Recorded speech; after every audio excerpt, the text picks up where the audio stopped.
Everybody keep back. Go your own way. No more Nigeria.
As you can see, police have begin use water cannons to disperse the protesters.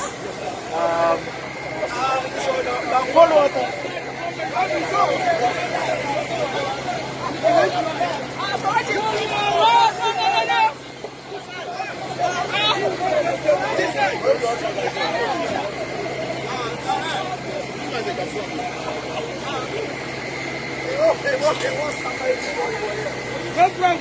front.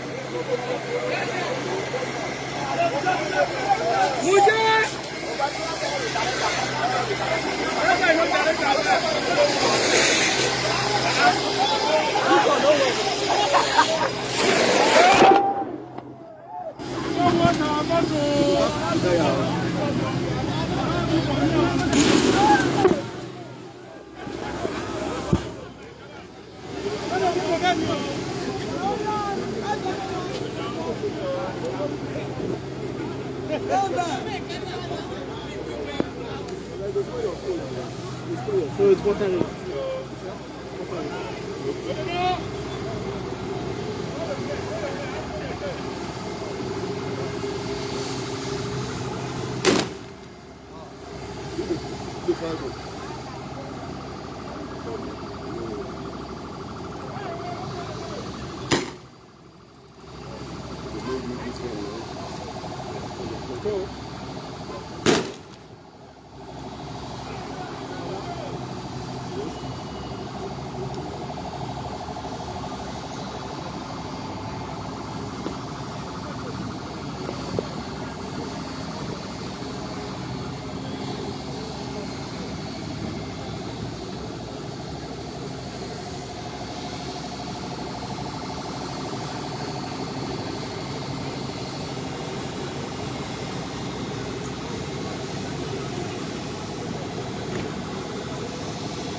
If you just join us, we dey for Ojota area of Lagos. So after a while of the rally, police don't begin use water and to disperse the people who been come out here, the whole the rally. So as you can see now for the image, the vans see the patrol around Ojota area to disperse people who have been gathered here before. This action starts not long after the CP addressed the press and talked to some of the people who have been there here to do the rally.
watching. I'm about to call it that she's not sure.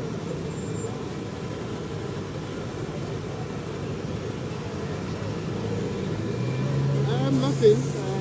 They've used water to disperse the guys away.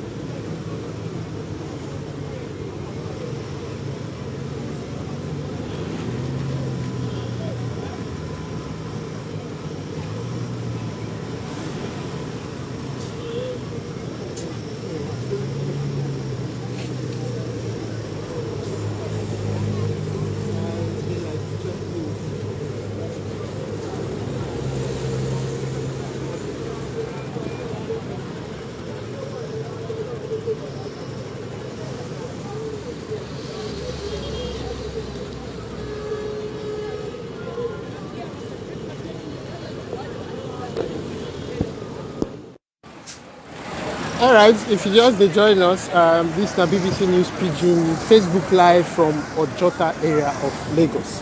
If we hear waiting this person here won't tell us.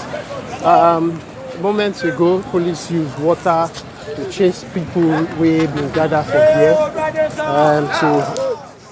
to the clamor for Yoruba nation.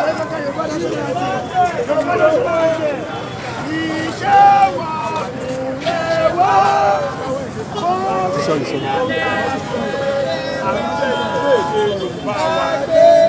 Bá Nàìjíríà ṣe mọ́. Gbogbo ń tàn béèrè fún yìí. Àti béèrè fún fáì ìmọ̀ye ọdún. Àti béèrè fún. Ṣùgbọ́n tó bá ń fi ẹ̀tọ́ èèyàn tó máa fi ń nù èèyàn. Ẹ̀tọ́ ẹ̀ ni kó o béèrè pé báyìí. Tí wọ́n bá pa mí láàárọ̀ ọ̀la nítorí Yorùbá nation, I've contributed my part. I have no fear. Mo kí olóyè Sunday Igboho. Mo kí bàbá wa Gani Adams. Wọ́n ṣiṣẹ́ takuntakun. Tá a bá sọ pé àwa Yorùbá àdánwò ta ní rè aláfẹsẹ̀ rálì kò fẹ́ tó fẹ́ kú orílẹ̀-èdè wa. Ṣùgbọ́n kí ìṣèpá fẹ́ kú ẹ̀tọ́ wa là ń béèrè fún. Títọ́ bàbá náà ṣe kọ́ láti fún wa lẹ́tọ̀ọ́ wa. Àwa náà ṣe kọ́ láti pọ̀ sí ṣọ́ọ̀bù.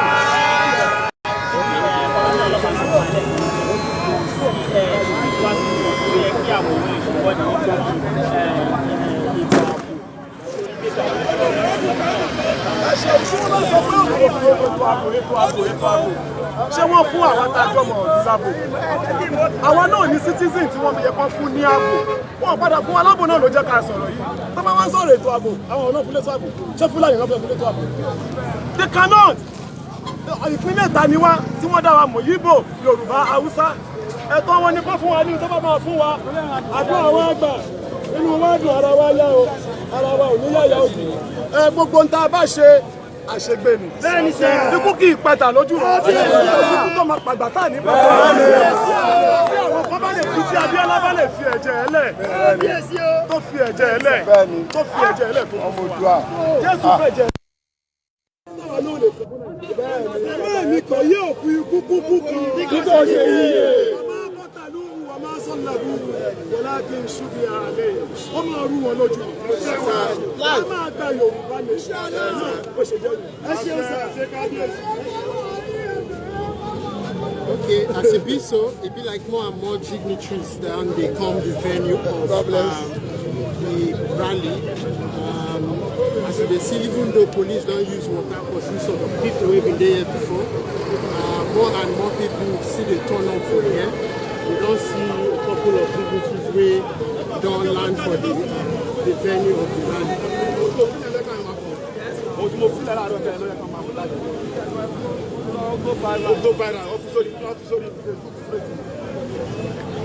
Èkó ìwọ̀n sáde fún wọn pass message yẹn. Ọ̀fẹ́ yẹ kó pass àlọ́ lè máa pass ẹ̀. Wọ́n fẹ́ kátà máa mú àkókò ẹrú ká máa mú wa sí. Wọ́n fẹ́ ká pass message èkó kọ́mítà àti lọ sí àjàrí ni ìgbóná ti bọ́ta àjà. Pass message yẹn lọ sí.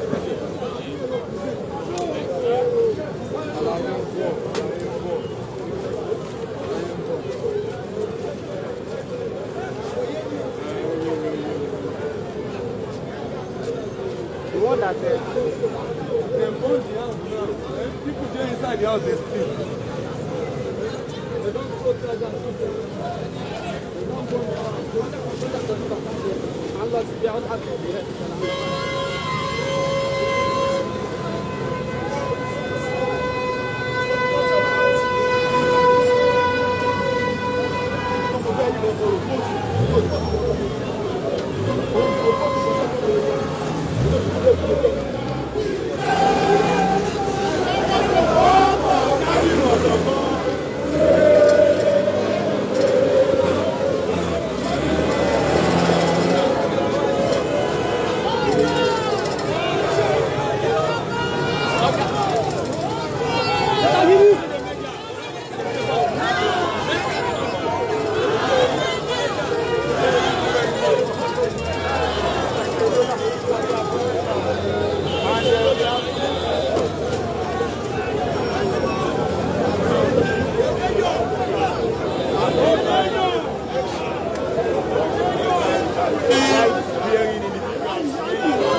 So now they see more and more dignitaries at the top. See they come the venue of the Yoruba Nation protest and rally. Some of them don't tell us, say, no be protest they come to do, rally, peaceful rally. A while ago, police used fake pursue. Some of the people will be come here to hold the peaceful rally. But after that incident, more and more people now don't turn up for Jota where we did.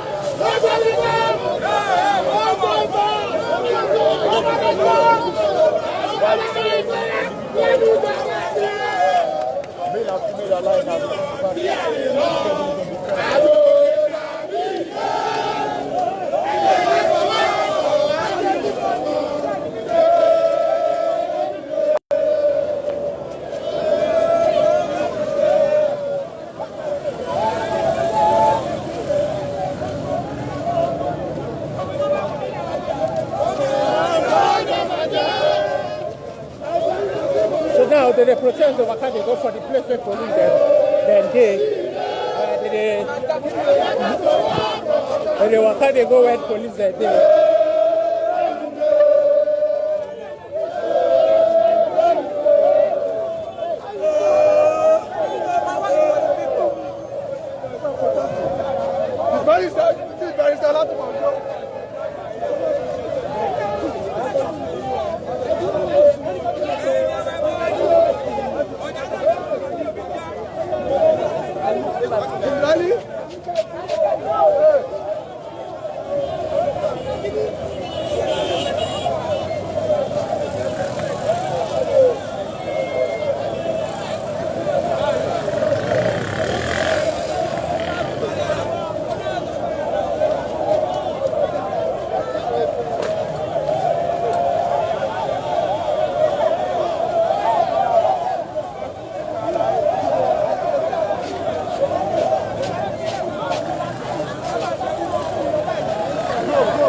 Inspector General of Police is aware of. Yes!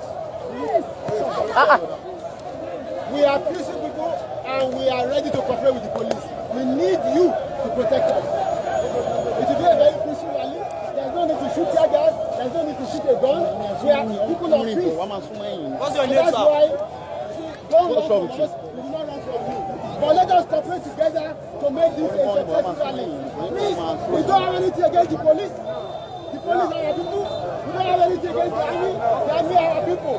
But we need to cooperate together so that you know you should not attack us. We are not the enemy. We want to move to that place. And we need you to protect us. We are peaceful people. What we want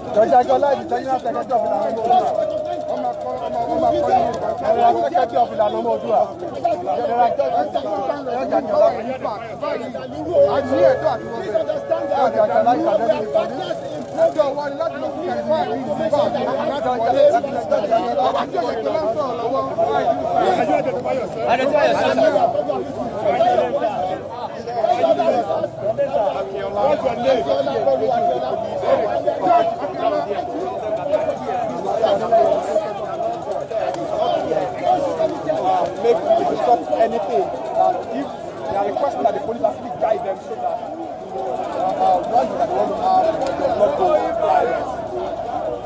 What we are saying is that all those who want to do the rally, they will move to that street so that the traffic will not be obstructed.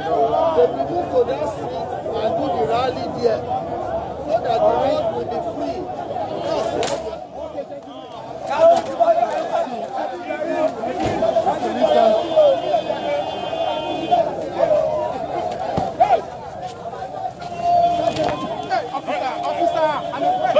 You don't have the right to do that. See, look at the camera.